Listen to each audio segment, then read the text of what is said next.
Hello මගේ business ස්ටුඩන්ට්ස්ලා.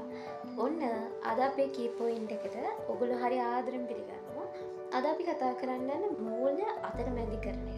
මූල්‍ය අතරමැදිකරණය කියන්නේ හරි ලස්සන මාතෘකාවක්. අපි එහෙනම් ඒක ගිහින්ම බලමු. මූල්‍ය අතරමැදිකරණය කියන්නේ මොකක්ද කියලා ඔයාලට කියන්න කලින් මූල්‍ය පද්ධතිය කියන්නේ මොකක්ද කියලා මට ඔයාලට කියන්න ඕනේ.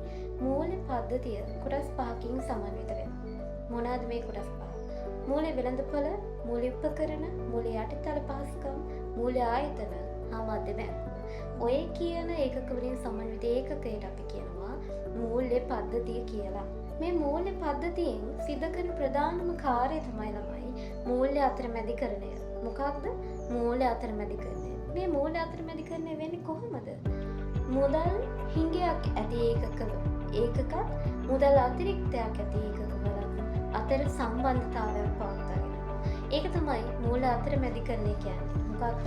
මූල්‍ය පද්ධතියේ තියෙන ඒකකවල හිඟයක් තියෙන ඒකකත් අතිරික්තයක් තියෙන ඒකකවල අතර සම්බන්ධයක් ඇති කරනවා. අන්න ඒක තමයි මූල්‍ය අතරමැදිකරණය කියලා කියන්නේ. ඔක තමයි අද අපි පොයින්ට් එකේ.